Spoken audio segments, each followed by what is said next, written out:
Hi, this is Robert Braswell. Passes it back for Braswell, and he slots it in. And the foul. And you're listening to Syracuse basketball on the original home of the Orange, WAER.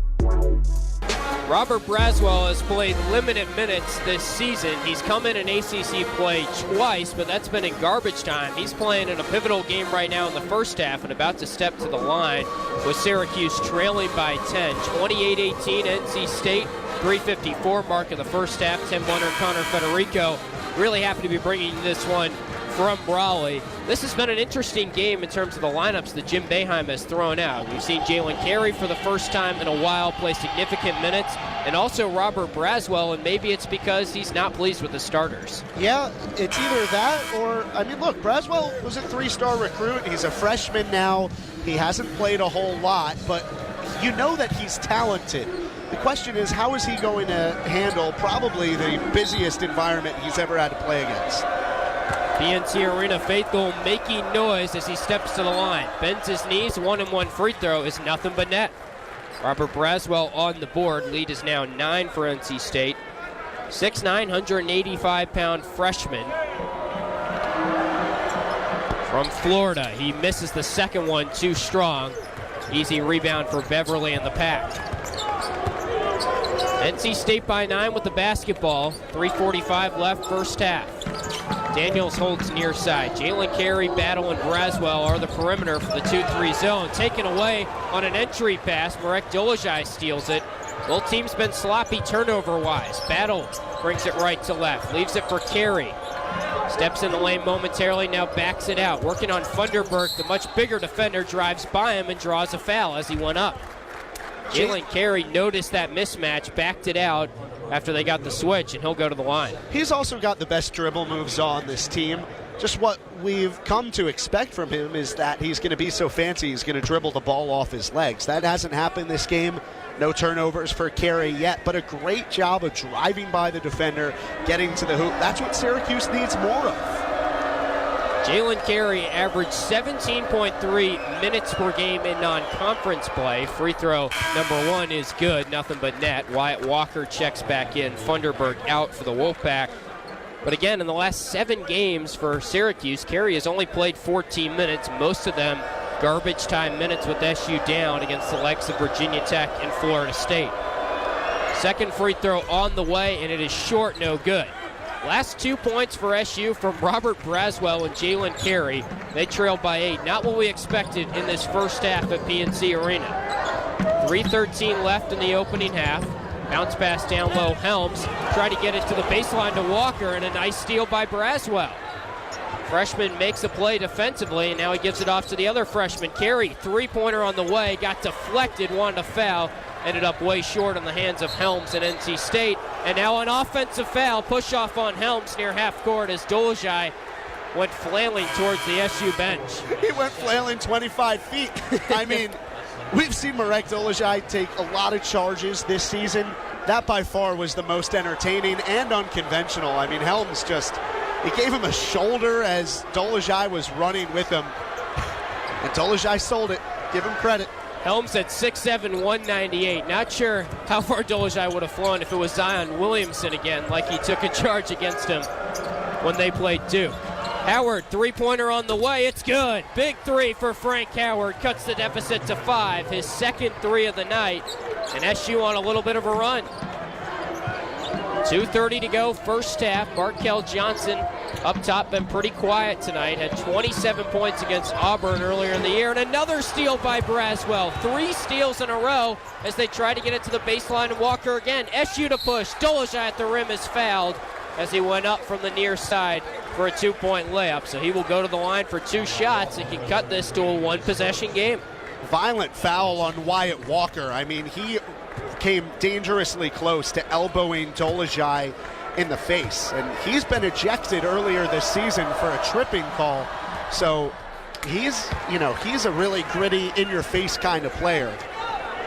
Dolezaj rattles in the first free throw. How about Robert Braswell, though? 3 steals in limited time, just 3 minutes of action. Dolezaj splits the pair, rebound tapped up, and then this one goes to NC State. Syracuse struggling a little bit from the line right now. Lead is 4 for the Wolfpack. Robert Braswell defending Daniels on the far side. Torin Doran, ACC logo, jumper no good. Dolezaj, the rebound, got whacked in the face by Walker. Right on cue, Connor. As Dolezaj comes near the Syracuse bench, Tyus Battle patting him on the back. Looks like he's okay, but it may have gotten him right near the eye. This guy is straight up a dirty player, and I don't know how else to say it.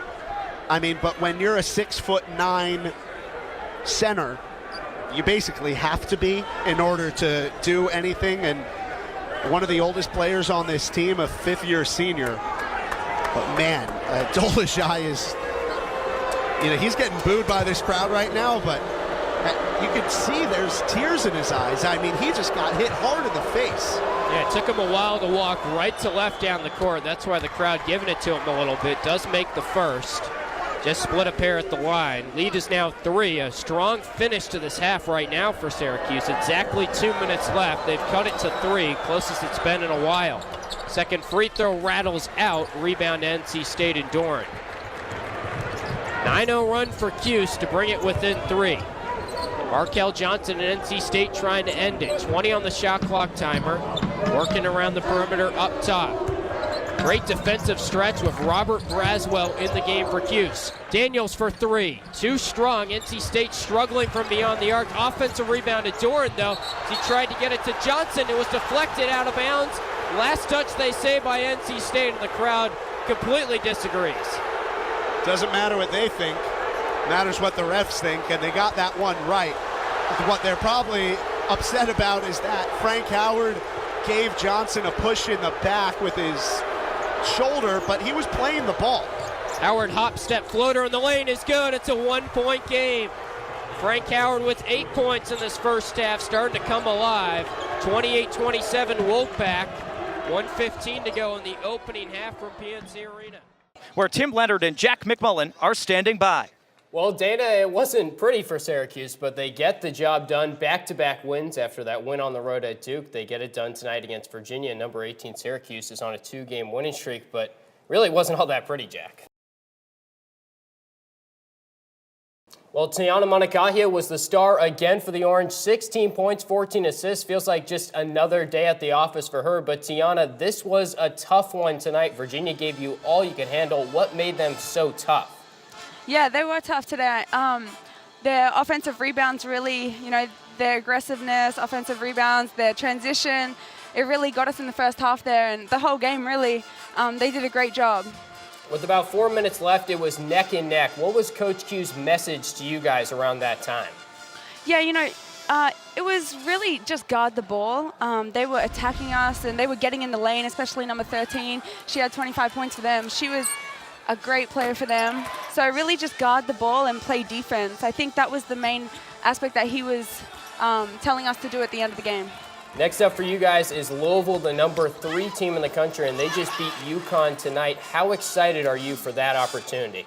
Wow, that's great. It was pretty tight for most of that first half. Syracuse pulls away a little bit at the end, and they lead 39-30 at the end of the first half. Miranda Drummond pacing the way for Syracuse. Tim Leonard, Anthony Mazzini here with you on the ACC on ESPN Halftime Report. Syracuse getting 10 players to score in this game, and Wake Forest only dresses 7 players, a huge advantage for them. It goes to show the depth that Syracuse has and a lot of scoring diversity as well. This Wake Forest team has really been ravaged with injuries this season, and when you have players like Emily Enksler coming off the bench, a 5-star recruit, a former 5-star recruit, just goes to show the depth that this team has. How about Isis Young coming in, knocking down a couple shots on senior day? She's technically a graduate student, but it really shows the depth that this Syracuse team has, which going down the stretch, once you enter March and then you get into ACC tournament and then the NCAA tournament, that could pay dividends for them. And right now, you mentioned it, it's only ratcheting up. March is on the horizon, and for the Syracuse team, they're trying to find their identity a little bit because they've shot the 3 a lot this season. It's sometimes, for better or worse, they've kind of lived and died by the 3. You hit the nail on the head, Tim.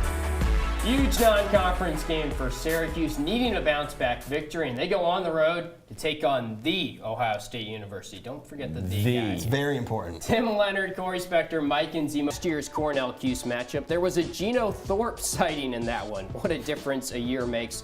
Cuse rolled in that one, though, 77-45. Saturday will mark the 124th meeting between the two teams. Cornell has not beat SU since way back in 1968.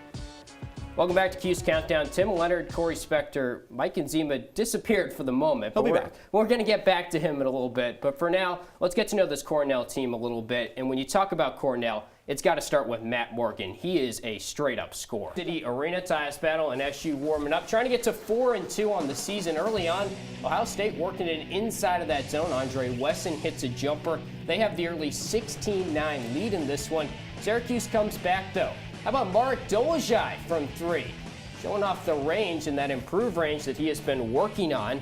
Ties it up at 17. And then Elijah Hughes wants 3 of them. Isn't it amazing when you can actually hit three-point shots, guys? Corey, this is something they've been struggling with. And it's a huge plus that they can get guys like Marek Dolezaj to shoot the three-pointer. It's a huge add for this Syracuse team. Dwayne Washington responds with a 3 of his own. Ohio State up 26-24. They led at the halftime break 31-29, but Hughes came out of the locker rooms pretty hot. O'Shea Brissett was in foul trouble in the first half. He gets a layup there. And Hughes starting to pull away. Big run here in the second half. Hughes again. So much swagger from the ECU transfer. He's been great. Tyus Battle with a 3. 11-0 run for Syracuse. They're in control.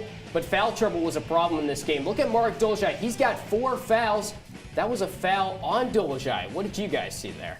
Well, I mean, a lot of controversial calls in this game. We saw some vintage Jim Boeheim moments on the sidelines, getting a little bit fired up. Guys getting into foul trouble, especially the couple bigs, but in the end, the Orange still able to overcome that. Yeah, Tyus Battle with the dagger there, right around 4 minutes left. He finishes with 20 points in this one, leads Hughes. Hughes tallies 18 of his own. Another strong game for the ECU transfer. He hit 4 threes in this one. That was the big difference for SU. They went 11 for 24 from beyond the arc. Remember, going into Wednesday night, SU had the second worst three-point percentage in the entire country. After the game, Coach Boeheim was mostly pleased, but he still voiced his concerns about one particular unit. WAER. Back inside the Loud House, 10-8. Colgate on top of Syracuse after Nate Solomon picked up the loose change and scored his 3rd goal of the game. Cardiac Hughes trying to pull off another miraculous comeback, and it's going to be a big face-off upcoming. This has been a back-and-forth game, seesawing the entire way. Tim Leonard, Jack McMullen, happy to be bringing you the 2019 Lacrosse opener for SU. It is a gauntlet the rest of the way, so this is huge for SU's tournament chances and their season chances in this season opener. They have Albany next weekend, a team that blew out Syracuse in the Dome last year. Referee blows the whistle. Feeney and Fopp do battle. Fopp comes away with it, and he brings it across on a double team towards the far side and shovels it to an offensive player to some applause. Another big win for Fopp, and we might be seeing a changing of the guard here, Jack. I'm more interested to see who is at the face-off X to begin that Albany game. If you're John Desko, it's hard to say no to Jacob Fopp. He's riding the hot hand right now, 11-11 in the face-off department currently. 7:20 left, SU with the ball, down by 2. About 30 yards away, Brendan Curry, right-handed cradle. Drives past Healy, step-down shot is good! Brendan Curry with the uppercut fist bump. It's a 1-goal game. Let's just keep pounding that narrative home that Brendan Curry is playing above his years, man. He looks so calm, so collected, and he's able to let it fly. He knows exactly where that ball is going to end up every time it leaves his stick. No Tucker Dordovic today in the midfield for Syracuse. Re-injured, a lower body injury on Tuesday in practice. And it's Brendan Curry and Nate Solomon who have stepped up. Huge face-off now. The crowd gets really involved. Fought back out there against Feeney. 7:09 left. It's 10-9. Colgate still holds the lead. They've led throughout this one. Got up 3-0. It's been a 1-goal deficit at several times. Whistle blows. They do battle as the wings converge at the block S. And Fopp has another face-off momentarily, and he gets it to Kennedy. And SU's going to get another possession. Make it, take it for the Orange, and they can tie things up. Peter Dirth gives it off to Curry, who just scored from about 15 yards out on an absolute rip. 6:40 left. David Lipka has a goal today, and he holds at the 40-yard line. Swings it back to Curry on the far side, working on Blumenberg, all-Patriot League defender. Up top, Lipka makes a couple jukes, goes to his right hand, shoots, save, by Mullen. What a save by the senior, and he tosses it across up ahead to John McDonald right away, and Colgate clears. Now they'll look to push their advantage. And now 6:15 left. And now you got danger coming in for Colgate with the ball right now at the 45 in Colgate's attacking side. Griffin Brown, this guy can put it in wherever he wants to.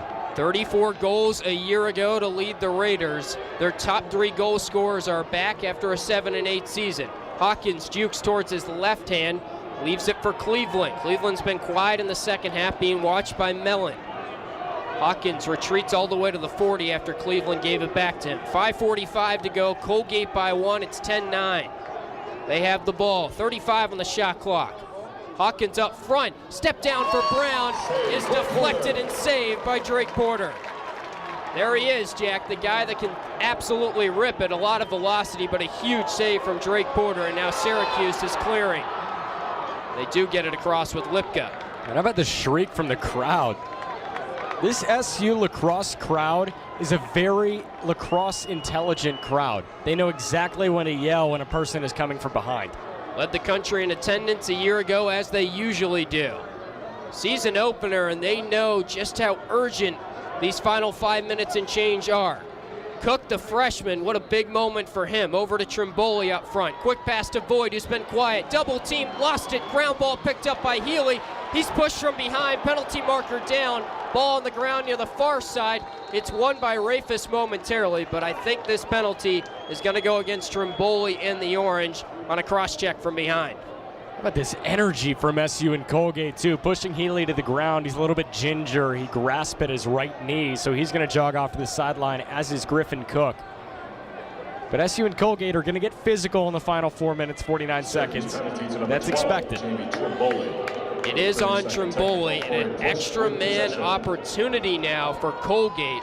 And this is where that 80-second shot clock, first year it has been implemented, becomes interesting, because Colgate leading by 1 would normally try and tick down as much clock as possible. Now they can only tick down 80 seconds, but they do have a man-up advantage. Petkovic over to Cadigan Jr. at the near side 20. Up front, Petkovic, watched by Fusco, the deep ball. Far side, quick shot, Hoskinson scores!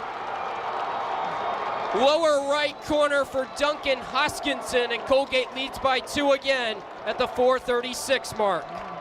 Colgate goal is his 3rd of the evening to number 7, Duncan Hoskinson. Well, it was an understood penalty on SU, and they had to operate with a man down. And with the man up, it was Hoskinson, who has been a gamer all game long, and he makes it a little bit more breathing room. 2-goal game. Duncan Hoskinson now has a hat trick. Not even